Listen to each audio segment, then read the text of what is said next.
Good morning, good afternoon, good evening. Welcome to another quick edition of the Sports Rush. I am Brett Rump. It has been an eventful week, and I know a lot of you are probably looking forward to our live show on this Saturday. It's another one of those Saturdays, folks. It's a busy day. You've got the Vintage Baseball Showcase taking place at Lawton Park. I'm going to be heading down there this afternoon. And then we've got TinCaps Baseball at home for a Saturday night affair. And so Saturday pretty much wiped off the books, but we are going to try to get a live show scheduled sometime for late Sunday afternoon, maybe Sunday evening. So stay tuned, and we'll let you know about our live show schedule to try to talk about this week's events, because it has been a fairly eventful week, especially for the Fever and the Pacers. Not a lot going on with the Colts. They've already wrapped up their OTAs and their mini camps. So really not a whole lot going on there. I know some of the national shows are trying to make up storylines to try to fill with NFL football, because NFL is one of the sports that moves the needle. We're not going to try to fake it. We're going to try to just give you our opinion on the sports that matter at the moment. And right now, the storylines are really with the Pacers and the Fever over the last week. But hopefully tomorrow we'll be able to get you back on a live show and let you weigh in with your comments. We'll be able to respond. But right now, just a quick recorded version to kind of give you some highlights of the week, because it has been eventful. Of course, over this past week, we had the Pacers playing in a Game 7 against Oklahoma City. Oklahoma City paints the buses. They've got them ready to go. Coach Rick Carlisle's ticked. Pacers come out, look like they're a very focused and motivated bunch to go steal a Game 7 win and take an NBA title. Tyrese Halliburton, probably the most prepared and aggressive Pacer early on, and unfortunately, we all know what happened. Tyrese Halliburton ends up rupturing his Achilles, has surgery on Monday evening, and according to reports, everything went well. Tyrese Halliburton was in great spirits, as he posted on social media on Monday night. But it's a year, generally, that he's going to be out. And that will take him pretty much through next season. So the Pacers are going to have to prepare for a season without Tyrese Halliburton. And what's that season going to look like? Well, that's a big question mark as well, because Miles Turner is a free agent. And it looks like the Pacers are going to be willing to pay the money, should they? We'll debate that subject coming up at tomorrow's live show, because I'm not so sure that they should be offering the big bag of cash to Miles Turner. I'm not sold on it. I think it was very clear that when the Pacers needed him most after 10 years together, it's like going to your oldest son and saying, this is where you're going to have to step up and lead us. And the son isn't ready for the moment. He's not big enough for the biggest stage. And I think that's what we saw with Miles Turner. Just not big enough for the biggest stage and the brightest lights. And so I don't know that the Pacers are making a good move to be paying Miles Turner the big cash. He better be one heck of an influence in the locker room for the amount of money that we're talking for the Pacers to pay him, which is somewhere in the vicinity of $35 million a year. Yeah, you heard that number right. $35 million. I mean, basically what that is, that puts him in a second tier. You've got basically your superstars, your all NBA type players, and then you've got your next level. And he would be kind of on that second level at 35 million. A lot of the superstars are going to be earning 40 million plus, but 35 million is good cash, and very good cash for a guy like Miles Turner.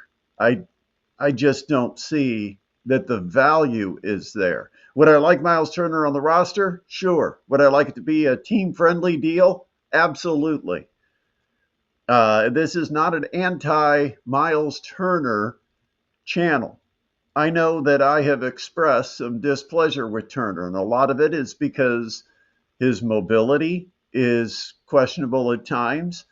If he tries to guard anybody on the perimeter, he gets beat on the dribble drive. If he gets a block shot, which is one of the stats that a lot of the Miles Turner supporters hold on to, It's because he gets beat. And from behind, he has enough reach to be able to get over the top and block shots, but it's not because he's between his man and the basket and goes straight up vertical and is able to block a shot at the apex. That's not the way he blocks his shots. It's help defense and it's blocking shots from behind on a drive to the basket.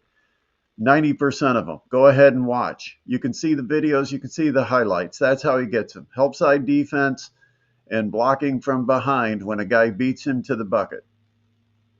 And we all know he's not necessarily a great post defender. He's not a physical body up type of guy down in the low block. So what about the Pacers? Miles Turner, that's one of the big decisions. But here's what I found interesting is apparently the Pacers have great confidence that they're going to be not only healthy, but they're going to have Miles Turner back next year, because in a draft where you had the second round with a couple of top stretch five type bigs available, you had Kalkbrenner and you had the kid from Stanford, and I still don't know exactly how to say his name, Raynaud, but you had both these guys on the board, and the Pacers came up at 38. Kalkbrenner was already taken, but you still had the kid from Stanford, and they passed, and they went to a point guard, which, of course, with Tyrese Haliburton out, maybe the Pacers feel like they needed to try to get a point guard in to see if they could add some depth at point guard, but they did not pick the center. And I thought the centers were they're hurting the most. Wiseman, of course, they lost, moved to Toronto during the season last year. You had Isaiah Jackson, who's coming off the injury, Miles Turner, who's a free agent. And so I'm like, the Pacers are a roster without a guaranteed big man for next year. I mean, you can't really count Pascal Siakam as your five, even though he played a lot of five against Oklahoma City. That was a matchup for the Pacers, not necessarily because Siakam can play the five. And so the idea that the Pacers didn't go to a big kind of led me to believe they've got a plan, and that plan's going to be in free agency. And that free agency plan can either include Miles Turner or not include Miles Turner.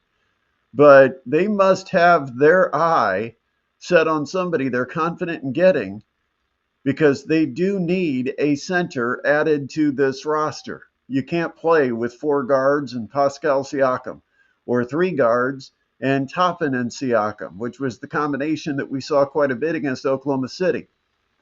So the fact that they didn't go to a center in the draft with 2 picks in the second round, both of them being guards, does it tell you that the Pacers have a plan in place of what they're going to do at center? And does that plan include Miles Turner and his return to the Pacers? I think Miles Turner would like to come back.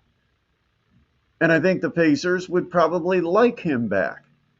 My problem is what it costs to bring him back, because you're also going to go into the luxury tax threshold of the salary cap, which means it's going to cost more than what you're paying Miles Turner to bring Miles Turner back.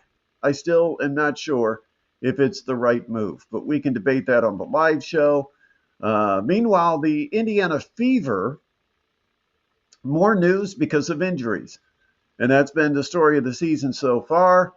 It is Caitlin Clark that is now out with some type of an aggravation of a left groin.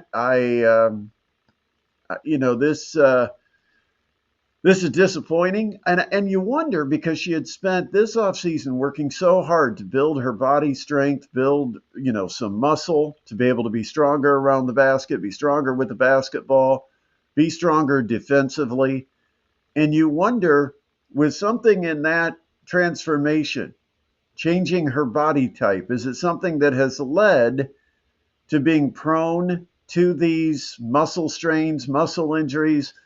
Because this is now, a couple, maybe 3 that we know of since the team has gotten together to start camp.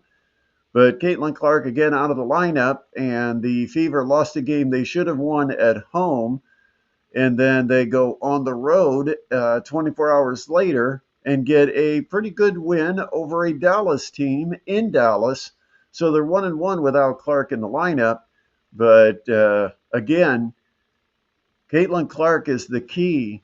Caitlin Clark is the gas that runs this engine. So she needs to get back in the lineup. One player that won't be back in the lineup, DeWanna Bonner. We've got to talk about that whole situation. What led DeWanna Bonner to leaving the Indiana Pacers?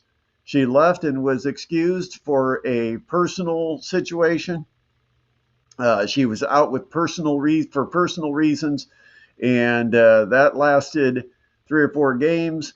And then the word came out that she was wanting a trade, was not going to return to Indiana. The Fever couldn't find a trade partner, so eventually the Fever just had to waive DeWanna Bonner and her $200,000 a year salary. She was making a big bag of cash for WNBA payroll. I mean, that's money that she was making at $200K a year. When you look at the salaries of the league, there's not many that are going to be cashing in at more than 150K a year, and DeWanna Bonner was making it. And so the Fever paid her. She was a high-profile free agency pickup during the offseason, and now she's a member of the Fever no more. And what led to her deciding this wasn't the right fit? Well, there's a few things that I think on the surface are worth investigating. Again, I'm not a reporter.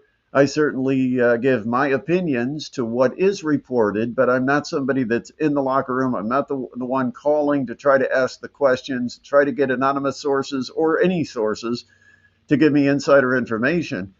But here's what I see on the surface of this and what I personally would speculate. But again, this is all speculation. It is not reporting. But I think she got to, because last year she played on the same team, and I believe it is her wife, it is her life partner that she is with in Connecticut. And I think it was one big happy family. And then this year, both of the players end up going to separate teams, one in Phoenix, one in Indianapolis with the Fever. And DeWanna Bonner may have just been homesick, just may have missed the security of having that partner who's there at home, who you can talk to in person, be with. I don't know, but I'm wondering if that maybe was at the root of this. It might not have been the final reason. But when you add on top of something where you feel like, well, I've got to survive on my own, and then the things start piling up, like being pulled from the starting lineup. She wasn't producing. She's produced every year. So she's finally facing some adversity after many, many years of producing points. And you have to figure out, how is she going to deal with going from 15 points per game almost every season to averaging about 7 points per game and not being in the starting lineup. The other factor is running the floor. Lexi Hull runs the floor better than DeWanna Bonner. And when you've got Caitlin Clark out there, you need someone that gets up and down the floor, that sprints, because if you get a step on a defender, Caitlin Clark can drop it over the top and lay it out there perfectly. It's like a quarterback that can't throw the 5-yard completion, but can lay one out 40, 50 yards and drop it on a dime. And here's the thing. It reminds me a lot of Russell Wilson when he was having his best years. He was a guy that on that deep ball just seemed to have a knack for laying it in the right place. And Caitlin Clark is just an excellent passer on that long lead pass where she brings it maybe up just short of the timeline and then lobs it over the defense to a cutter who's got a step on the defender and a clear path to the basket. And Lexi Hull is someone who will run the floor and was doing it more than DeWanna Bonner. And DeWanna Bonner's defense wasn't as good as advertised either. And so it broke apart, unfortunately. And I'm sure there's probably some juicy details of, maybe some conflict or argument. Was it between the coach? Was it with the players? I don't know. But everybody to this point has been professional about the separation and spoke highly of each other. There hasn't been a lot of war of words, so we'll keep it at that. And but it's an unfortunate situation. Ari McDonald ends up coming back to the Fever. She was a emergency fill-in when Caitlin Clark got hurt, and the Fever didn't have a full 10 players to dress, and so she was able to play until Clark returned. But now the DeWanna Bonner's roster spot has been freed up because the Fever waived her. McDonald gets to come back, and she was really good in her short-term time with the Fever. And she's already been good in her game back, or her couple of games back, since they've re signed her. And now she is on the roster for the rest of the season. That gives the Fever a different look because now all of a sudden they don't have that 6'3", what was Bonner, 6'3", somewhere in there, that vicinity. No, they've got McDonald, who's another one of the shorter guards. And so you've got Kelsey Mitchell, you've got Colson, you've got McDonald, all shorter guards to play with Caitlin Clark.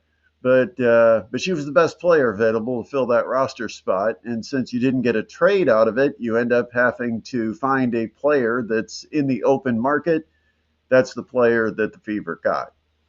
So that and the TinCaps playing the Great Lakes Loons at Parkview Field, and this is a battle of the Padres and the Dodgers. And we all know what a rivalry that has become in the National League West.